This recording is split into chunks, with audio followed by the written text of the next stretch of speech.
नमस्कार दोस्तों, मैं डॉक्टर वेणुधर रौतिया आप सभी का हमारे channel law order and civil rights में स्वागत है, अभिनंदन है। एनटीए यानी कि नेशनल टेस्टिंग एजेंसी के द्वारा कल दिनांक 30 सितंबर 2023 को बड़ी अच्छी खुशखबरी दी है।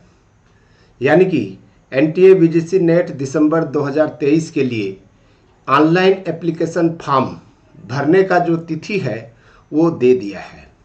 यानी कि opening of the online portal for submission of online application form for UGC NET December 2023। ये बहुत ही अच्छी खुशखबरी है और सभी जानते हैं कि हम प्रतीक्षा कर रहे थे कि कब एनटीए जो है वीजीसी नेट की परीक्षा लेगी, और हमें पहले से सूचना प्राप्त हो चुका था कि 6 दिसंबर से 22 दिसंबर के बीच में एग्जामिनेशन होनी है। उसके लिए ऑनलाइन पोर्टल चालू नहीं हुआ है और मैं आपको बताया था, एक वीडियो बनाया था कि 28 तारीख को निकलने की संभावना थी। देखिए 30 तारीख को दे चुका है। कल एक स्टूडेंट किसी वीडियो में मैसेज की थी कि सर फॉर्म कब आने वाली है, तो मैंने बताया था कि अब तक आ जाना चाहिए, बहुत ही जल्द आने वाली है। और हमें पता है कि एनटीए वीजीसी नेट जो है रात के 8, 9, 10 बजे ये नोटिफिकेशन चिपका देता है। ठीक है, उनकी आदत है। और चाहे कुछ भी हो, हमारे पास में नोटिफिकेशन मिल गया है कि कल से, यानी कि आज से बोल सकते हो कि 1 अक्टूबर से हम ऑनलाइन फॉर्म भर सकते हैं। तो देखिए क्या क्या चीज़ें इसके लिए हमें प्रिपरेशन करने की ज़रूरत है, कौन फॉर्म भर सकता है, इन सब के बारे में हम यहाँ पर जानकारी प्राप्त करेंगे। ठीक है, तो यहाँ पर देखिएगा नोटिफिकेशन 30 सितंबर 2023 का है। और जो ये एग्जामिनेशन होगी एनटीए वीजीसी नेट की, इसको हम लोग वीजीसी नेट की परीक्षा कहते हैं। और ये वीजीसी नेट की परीक्षा वो विद्यार्थी देते हैं जो पीजी कर चुका है या पीजी कर रहा है। दोनों इसमें अप्लाई कर सकते हैं। और इस परीक्षा को पास करने के बाद, ठीक है, इसके क्या फ़ायदे हैं? तो इसके फ़ायदे ये हैं कि एक तो जेआरएफ और असिस्टेंट प्रोफेसर दोनों के लिए एलिजिबल होता है। जेआरएफ से तात्पर्य जो पीएचडी करना चाहते हैं और जो फेलोशिप लेना चाहते हैं, पीएचडी के साथ में फेलोशिप। और जब भी कोई असिस्टेंट प्रोफेसर का वैकेंसी निकले तो उसके लिए एलिजिबल। यानी कि जेआरएफ में 2 फायदे मिलते हैं।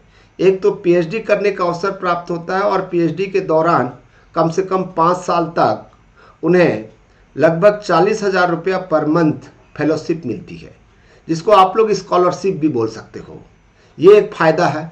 और साथ ही साथ वो जेआरएफ स्टूडेंट जो क्लियर किया हुआ है वो असिस्टेंट प्रोफेसर में भी अप्लाई कर सकता है। 2 फायदे हैं। दूसरा, जो कोई नेट क्लियर करता है, जेआरएफ नहीं, वो उनको पीएचडी में फेलोशिप तो नहीं मिलेगा, लेकिन भारत के किसी भी विश्वविद्यालय, चाहे सेंट्रल यूनिवर्सिटी हो, स्टेट यूनिवर्सिटी हो, प्राइवेट यूनिवर्सिटी हो, भारत के जितने भी गवर्नमेंट कॉलेज है, प्राइवेट कॉलेज है, वहाँ पर जब भी असिस्टेंट प्रोफेसर की वैकेंसी निकलेगी तो वो एलिजिबल हो जाएगा, यानी कि योग्य माना जाएगा।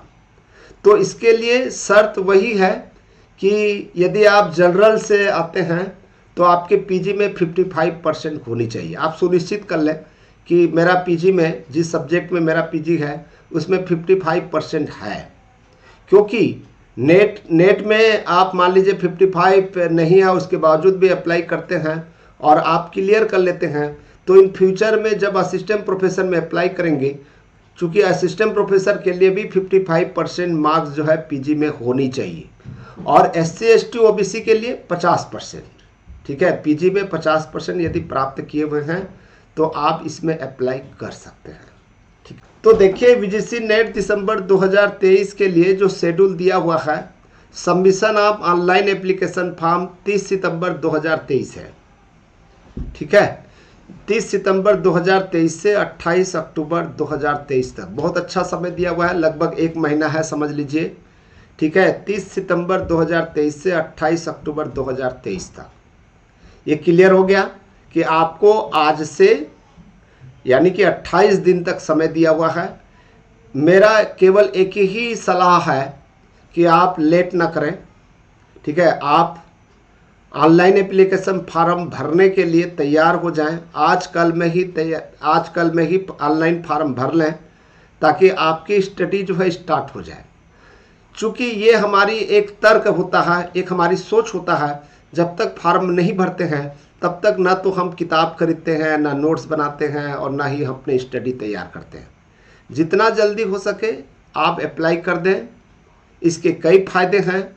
यदि मान लीजिए बाद में आप अप्लाई करते हैं तो उसके क्या नुकसान है, देखिएगा सर्वर जो है डाउन चलता है, सारे बच्चे बाद में भरते हैं।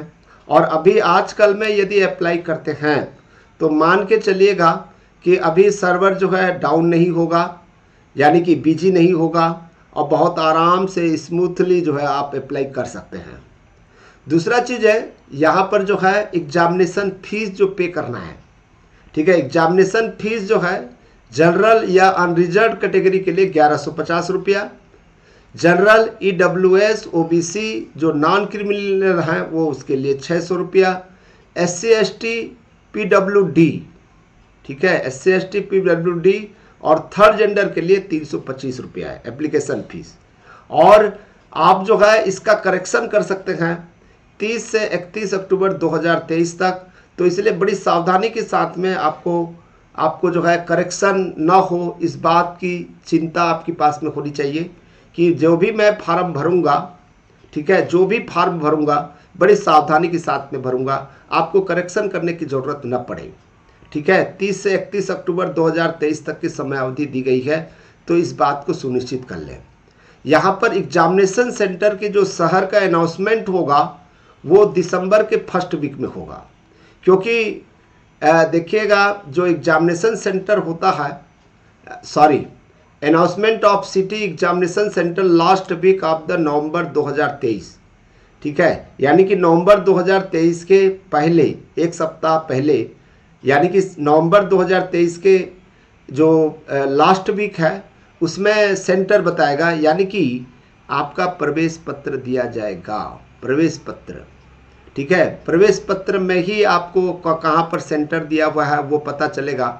तो इसके लिए जो है एडमिट कार्ड भरने के जो तिथि होगी वो दिसंबर के फर्स्ट वीक में दिया हुआ है। डेट ऑफ एग्जामिनेशन यहाँ पर क्लियर बता दिया है कि 6 दिसंबर से 22 दिसंबर के बीच में होनी है, ठीक है दोस्तों। शायद मुझे लगता है कि आपको पता चल गया होगा। और जो अप्लाई करेंगे आप सीधा गूगल में जाइए, गूगल ब्राउज़र में, और वहाँ पर NTA VGC नेट सर्च कीजिएगा। जो पहला जो फोल्डर आएगा उसको क्लिक कीजिएगा तो वो ओपन हो जाएगा और फिर वहाँ पर ऑनलाइन फॉर्म सबमिट का ऑप्शन दिया होगा, उसको क्लिक करेंगे तो फिर आप अप्लाई कर सकते हैं, ठीक है। यदि किसी को कोई प्रॉब्लम होगा तो ज़रूर मुझे मेरा जो मोबाइल नंबर है डिस्क्रिप्शन में दिया हुआ है, वहाँ से जाएं और मैं भी यहाँ पर दे रहा हूँ, ठीक है। उसको आप जो है मुझे व्हाट्सअप कर सकते हैं। कॉल ना करें, डायरेक्ट जो है आप पहले जो है व्हाट्सअप मैसेज करें और उसके बाद में मैं आपको ज़रूर रिप्लाई दूंगा। देखिएगा यहाँ पर इम्पॉर्टेंट इंस्ट्रक्शन दिया हुआ है, मैं इसको पढ़ चुका हूँ। मैं आपको बहुत ही सामान्य तरीके से बताने की कोशिश कर रहा हूँ कि जब ऑनलाइन फॉर्म भरेंगे तो उसके लिए हमें क्या क्या चीज़ की ज़रूरत पड़ेगी। एक जो है फ़ोटोग्राफ तो ज़रूरत पड़ेगा। तो फोटोग्राफ कैसा होना चाहिए, ज़्यादातर हमेशा कोशिश कीजिएगा कोई भी फॉर्म भरना हो तो वाइट बैकग्राउंड होना चाहिए।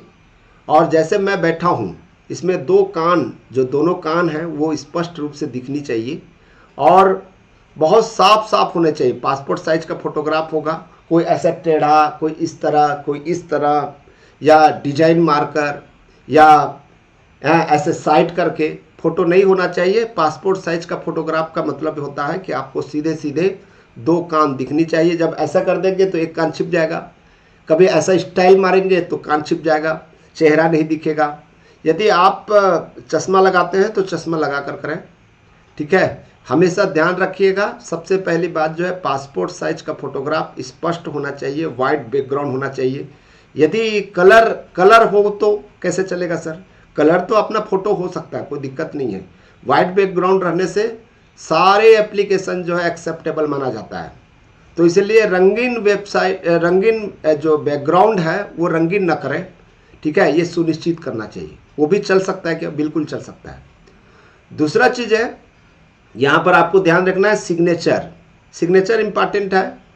आप एक कागज़ में सिग्नेचर कर लीजिएगा, ठीक है, और उसको जो है स्क्रीनशॉट लीजिएगा, चूँकि उसी को जो है अपलोड करना है, ठीक है। तीसरा चीज़ है, हमेशा ध्यान रखने की चीज़ें हैं जो स्टूडेंट्स गलती करते हैं, वो गलती ये है कि आपका नाम, आप 12th के मार्कशीट देखिएगा, आपका नाम, आपके पिताजी का नाम, माताजी का नाम मांग रहे हैं, माताजी का नाम, डेट ऑफ बर्थ, और साथ ही साथ जो आपको पासवर्ड डालना है उसको भी, सबको एक नोटबुक में, एक डायरी में आपको नोट कर लेना चाहिए। पासवर्ड बाद में नहीं मिलता है। तो जो आपको डेली डायरी आप रखते होंगे, नहीं भी रखते हैं तो कोई ऐसे परमानेंट, या मैं ज़्यादातर कोशिश करता हूँ कि जो मेरा कैलेंडर होता है उस कैलेंडर में मैं आईडी मतलब आपका जो है आईडी से तात्पर्य हमारा ये है कि इसमें एक आईडी देगा, उस आईडी को भी जो है नोट करिएगा। डेट ऑफ बर्थ जो आपने अप्लाई किया हुआ है उसको नोट करिएगा। जो पासवर्ड दिए हुए हैं वो पासवर्ड को भी नोट करिएगा, ठीक है। बाद में फिर पता नहीं चल पाता है। दूसरा चीज़ है, पिताजी का नाम, माताजी का नाम, आपका नाम बड़ी सावधानी के साथ में भरना है। कई बार जैसे AK पटेल है, AK पटेल, आपके मार्कशीट में AK पटेल लिखा है तो AK पटेल लिखिए ना, क्या प्रॉब्लम है, ठीक है। या पूरा नाम लिखना है, पूरा नाम लिखा हुआ है तो पूरा नाम लिखिएगा। बाद में जब मार्कशीट, जब आपको नेट के और JRF के सर्टिफिकेट मिलेगा तब उस समय जो है आपको प्रॉब्लम फेस करना पड़ेगा। शायद मुझे लगता है आपको समझ में आ गया होगा, पूरी तरह से समझ में आ गया होगा क्या क्या सावधानी बरतना है। इतने सावधानी आपको बरतना है और फीस भी साथ ही साथ पे कर दीजिएगा। Thank you, thank you, thank you.